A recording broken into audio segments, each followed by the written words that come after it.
O Grupo Municipal Socialista exixirá á Xunta de Galicia a través da Consellería de Cultura que interceda ante o estado de abandono no que se atopa o complexo termal das Burgas.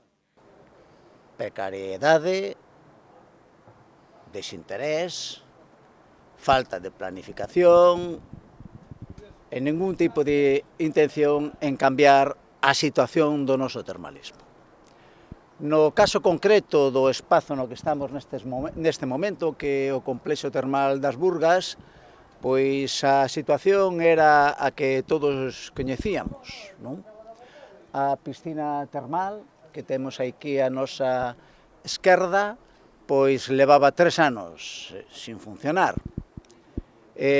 O mesmo acontecía cos apartamentos turístico-termais, inda que xa non eran 3 anos, senón que eran 2 mandatos, 8 anos.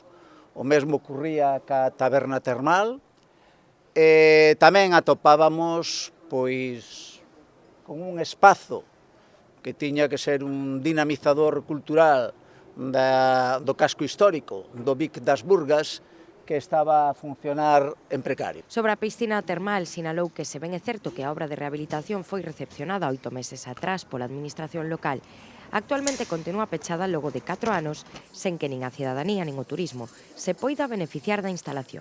Todo apunta que existen unha serie de deficiencias técnicas insalvables que impiden que esta instalación termal sexa aberta ao público con plenas garantías de uso.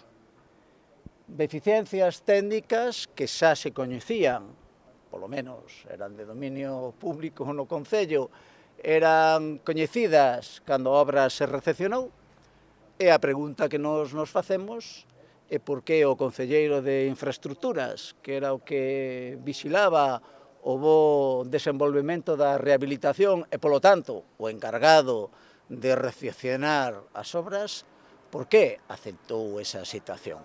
Por el, o socialista afirmou que nos próximos días porán en coñecemento da Consellería de Cultura a situación actual para que tome cartas no asunto e deixe de mirar cara outro lado ante o desleixo do executivo de Gonzalo Pérez Jácome.